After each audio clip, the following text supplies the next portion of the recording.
ma'lum davlatlarninki katta boshlarninki kallasini ilhom qilish orqali sen uni qil, buni qil. Orqali bizga sahip chiqib turish, bizni qo'llab turish, bizniki yordam qildirish orqali bo'lishi mumkin. Masalan, Allohning rahmati bizga Amerikaning qo'li bilan bo'lishi mumkin, boshqa yo'g'on davlatning qo'li bilan bo'lishi mumkin, Turkiyaning qo'li bilan bo'lishi mumkin, Pokistonning qo'li bilan, Hindistonning qo'li bilan yoki O'rta Osiyodagi qarindoshlarimizning qo'li bilan. Allah bir ishni iroda qilsa, mush Uyg'urlarni qutuldiray, mush Uyg'urlar yaradi menga. Mush qilgan duolari xil yaratma ijobat qildim buni. Qutuldiray deb qolsa, eng ojiz ish Qirg'izistonning yordami bilan qutuldiradi. Allohning hikmatiga hech narsa to'g'ri kelmaydi. Ammo biz hozirgi aqlimiz bilan qarab mumkin emas deb qaraymiz. Zodi bu bizning kuchimiz bilan, hozirgi sharoitdan qaraganda mumkin emas. Ammo Allohning qudratiga silishtirganda mumkin emas deydigan narsa yo'q. Shunda bo'lgandan keyin Alloh xos turlik yordamni, xos turlik salatlik ba'zi bizning ustimizga Alloh tarafidan salovat va rahmat yog'di deydi.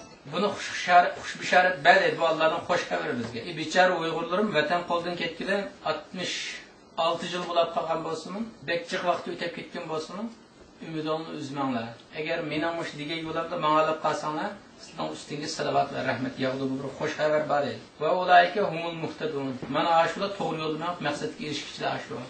Mana mush yo'lda ma'alsanglar, beshonaga musibat kelgan bo'lsin, shunda eg'ir kunda qolib qolgan bo'lsanglar, oxirsi hidoyatga erishishlar. Hidoyat degan dog'dam yo'lda men to'g'ri yo'lda oxirgi g'oyaga yetgan, mana iqtidor.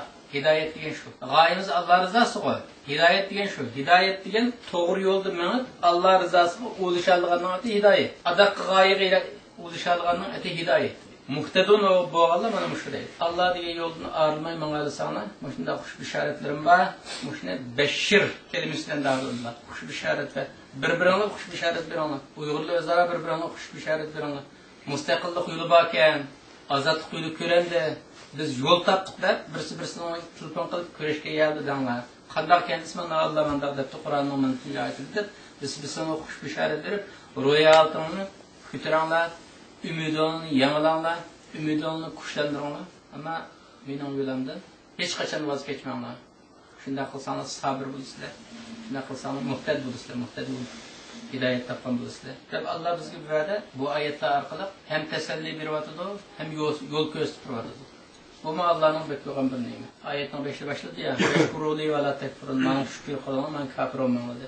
Şükür kılış tegishlik yo'g'on bir ne'mat. Qur'onda mush oyatning balig'i, mush bisharatning berilişi bizga yetib boshqadek yo'g'on bir ne'mat. Shuning uchun mustaqil bo'lishimiz, mustaqillikqa erishishimiz, qo'lga olishimiz farz.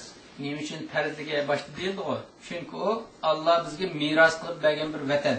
Alloh meros qilib bergan desak, bizga qachon berib ketgan deyish mumkin ba'zida. Alloh Qur'oni Karimda shunday deydi. Musa alayhisolamning qavmini bizga zikr qilib o'tishda innal arda lillahi yurithuha man yasha'u min ibadihi va la'aqibatu lil muttaqin. Haqiqatan bu zamin, bu yer shari Allohning mulki. Lillah, Allohning deydi. Yurithuha man yasha, yurithuha man yasha. Alloh o'zi xohlagan bandasiga meros qilib beradi. Xohlagan bandasiga meros qilib beradi deydi. Kichik desakchi, Sharqiy Turkiston Allohning mulki. Alloh xohlagan bandasiga uni meros qilib beradi. Allohning xohishi qanday bo'ladi? İnsanning xohishi bilan Allohning xohishining o'rtasidagi farq qanchalik? İnson bilan Allohning farqi qanday bo'lgan bo'lsa shunchalik bo'ladi. Masalan, bizning xohishimiz xohlasam qilma, xohlamasam qilmaymi deymiz. Bu o'zimizningki tutumimizga bog'liq. Bunun ya adalet olmaydi, ya hikmet olmaydi. Ko'nglimizga manda kelsa, manda qilamiz, manda raq kelsa, manda qilamiz. Bu bendichi bo'lgan bir xohish. Ama Allah'ın xohishida pek yo'g'on hikmet bo'ladi. Allah'ın ismi sifatlari qanchalik bo'lgan bo'lsa, oshinoga ko'ra hikmetlar bo'ladi Allah'ın xohishida. Allah xohlag'achqa bizni xalifa qilib yaratdi. Zaminning xalifasi bo'lganini deb yaratdi. Allah'ın xohishi, Allah'ın rozi bo'lgan yeri shu islomdir. Agar biz islomdan uyg'un bo'la olsak, Alloh bizni xohlaydi. Uyg'un bo'lmasak, qo'limizdan olib ne'matning qadriga yetmasa, tuzkorlik qilsa ne'matni tatib oladi. Qonuniyat qo'y. Qur'onning necha yerda bor, hadisda bor, Allohning ne'matiga tuzkorlik qilsa ne'matni tatib oladi. La in shakartum la azidannakum va la in kafartum inna azabi lashadid. Agar shukr qilsanglar, ne'matimni taqdim ko'p berman. Agar kafir bo'lsanglar, tuzkorlik qilsanglar, mening azobim bekeg'ir, echinishga oqibat qilasizlar. Shuning uchun mustaqil bo'lishimiz farz bo'lgandek, nurg'un farzlar bor. Masalan, vatanni azob qilish yo'lida ishlash, vatanni yaxshi ko'rishimiz iymonning jumlasidir. Hubbul vatani minal iymon degan bir gap bor. insonlarning orasida. Uni bizning vatanda ko'pincha hadis maktab, hadis deb yoziladi. Vatanni sevish iymonning jumlasida. Vatanni sevish iymonning jumlasida hadis deb yoziladi. Uni hadis kitoblardan topib olmaydi. Ama hadis bo'lmagan bilan dinimizga uyg'un. Vatanni sevish iymonning jumlasida ekanligi haqiqat. Qanday haqiqat? Peygamber Aleyhisselam imanla 60 net şah deyilsin ama. Yani bir rivayette 70 net şah. Bunun en ebzeli neymi? La ilahe illallah Muhammed Resulullah deyiş imanın en üstün şehi. En tüvünü neymi? Hematatul eza anit tariq. Yolda insanlara putlaşkan azar verdiğin neslerini yiraklı etişimi imanın cümlesi. Mesela yoldaki taş, leynet bir neslini yoldan elip etiş imanın cümlesi. İman bile neymi alakası var o işine? Çünkü ağır insoniyatga azar bergachga ani elevasi insoniyatga manfaatli bir ish qilgan bo'ladi. Iymon Allohga ishonish insoniyatga manfaatli bir narsa. Eng manfaatli bo'lgan narsa iymon. Eng tuvan insoniyatga manfaatli bo'lgan narsa azarlarni yo'ldan yiroq qilish. Bu ikki nuqtaning o'rtasida nurg'un iymonning sho'balari bor. Bu sho'balar qiyos qilgan vaqtda bir musulmonlarningki vatani bo'lishi qanchalik manfaatli musulmonlar uchun? Azarını elvesi imanın uçusu çiğden qaraganda bir vatanga ulaş. O aş imanın aqsam keldi degidek dərəcədə yoğan nəsə o. Bək yoğan nəsə vatan bulaş degan. Vatanga ulaş, vatan üçün xizmat qilish imanın cümləsi. İmanını söyüş, nima? Vatanni söyüş imanın cümləsidir. O gerçi onu hadis diyemizsekmi? Hadis mizanlarga, hadis qurallarga, hadis prinsiplarga to'g'ri kelmagachga isnad nuqtasidir. Hadis diyemeymiz. Ama mezmun nuqtasidan hadisning tam ruhiga uyg'un, dinimizning tam ruhiga uyg'un. Bunday bo'lgandan keyin vatanimizni söyüş, vatanni qo'lga keltirish iymonimizningki bor yo'qligiga bog'liq. Bu nuqtadan albatta aytgan vaqtida vatan masalasidan keyin til masalasi keladi. Til masalasida nurg'un olimlar o'zining tilini o'rganishning vojib ekanligini deydi. Bizningki kullukum ra'in va kullukum mas'ulun an ra'iyatihi bo'lib, bizning ra'iyatimiz Uyg'ur bo'lgandan keyin Uyg'urcha so'zlash to'g'ri. Boshqa. Unda bo'lgandan keyin dinimizda yana bir qurol var. Ma la yutimul vacibu illa bihi fa huwa vacib. Bir vacibni ado qilish uchun bir boshqa bir narsaga ehtiyoj bor. Ehtiyoj bo'lgandan keyin uni qilishmi vojib deyilgan qurol. Uning qarg'a vaqtda o'zimizning xalqimizga amr ma'ruf qilish farz bo'lganini qarg'a vaqtda bizning xalqimiz Uyg'ur bo'lg'achqa Uyg'ur bo'lishimiz vojib degan gap yoki farz degan gap. Unda bo'lgandan keyin bizning bu dushmanimiz dinimizni yo'qotishga tashlaydi. Dini yo'qotsa tutla asmanasi yaqinlaydi. Dinni yo'qotadi. Madaniyatimizni yo'qotadi. Uni yo'qotish uchun o'g'il qizlarimizni men hamma unda bunday qilib har xil yo'llar bilan asmanasi yaqinlashga tirishadi. Andan tilimizni yo'qotish uchun hozir ma'rif yo'lidan kirib, ma'riflarni xitoylashtirdi. Ayni vatanga berib kelganlar xalqning asosan ko'pinchisining g'ami balalarimiz Uyg'urcha so'zlayolmaydi, qanday qilamiz deydigan g'am tushibdi hozirda.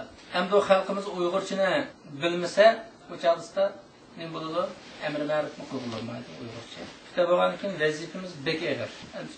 Ko'pincha odamda deyilayotgan gap, deyilayotgan yerda qali birdi. Alloh shahid, Alloh guvoh, qiyomat kunisida jiddiy holatda so'roqqa tortiladigan masalalar hammasi. Uyg'urlik masalamiz, Uyg'ur tilini muhofaza qilish masalasi, vatan masalasi, boshqa iymon masalalarga o'xshagan hammadan mas'ullikka tortilamiz. So'roq kelib deydi, nima ish qilishni qilolmadim? Bu cheklangan. Kim tarafından çeklengen? Xitay tarafından çeklengen. Xitay deyen kimde? Muslimlikçiydi bizni besavağa. Xitay bilen senin nimfaqın var, senin aklın yok mutlu battı. Nim için başka milletler milli mücadele kılıdı, özünün vatanını qoğdaydı, sen neymiş qoğdumudu? Birden sual so'roq qilib kelgan vaqtda vatan masalasiga mutaqilidi, til masalasiga mutaqilidi, madaniyat masalasiga mutaqilidi, hamma ish taqilidi tutilamiz oxirisida. Shu hammamiz bir turlik g'oyada bo'lishimiz lozim.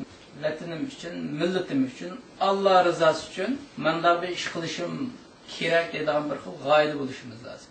G'oyasiz bo'lib qolsa qanday bo'lamiz? Tugishimiz.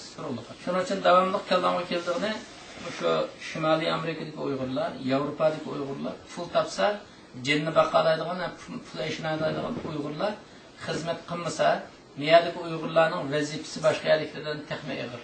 Başka yerde mesela kosak aç kaldı işlemesi. Aç kaldı dediğimizde hem de aç kalıp büyülep kalmaydı, hem yerde Allah rızkını verirdi. Sebep kanuniyetlerden karga vakitte bazı yerden sebepleri biraz eğir. İşlemesi turmuş kağıtın kıyılığında işledi. Oğlunun vazifesi başka sıçrak olan bilen miyade mesela. İşlegen takdirde mi, iş küçükünü işlep koysa bir ette cembakalıqdek bir yerinde bu. Mişadım yani şu devamlılık palaq poskumuzdan keyin, nefsimizden keyin bitip ketiş. Allah saklasın, pek eçinarlık bir akıbat kalıp vardı. Şunun için birisi-birimizga dua kılaydı.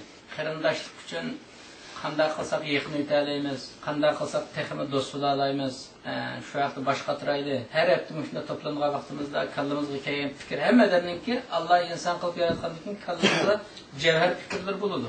Eng bilim yo'q degan odamdami kallasida nurg'un qimmatli fikrlar bo'ladi inson bo'lganligi uchun. O bilimsiz bo'lgan bilan umi bexalif ya dunyoga Alloh yaratgan xalif. Uning kallamizga kelgan fikrni deyish orqali birimizni bayqilaydi. Qanday qilib do'stligimiz, qanday qilib ittifoqligimiz, qanday qilsak bilimimizni oshiramiz. Bu yilqi bu ro'yi holtimizda, kelar yilki ro'yi holtimizda farq bo'lishi lozim. Chunki bizning ehtiyojimiz var, taraqqiy qilishga ehtiyojimiz var, qarindosh bo'lishga ehtiyojimiz var, ittifoqlikqa ehtiyojimiz var, iymonga ehtiyojimiz var, bilimga ehtiyojimiz. Alloh hammamizni dünya ve ahirette izz olsun. Bu dünyadaki harlıktan, razaletten kurtuluşa nasip olsun. Ahirette baxt saadetine erişmesine nasip olsun.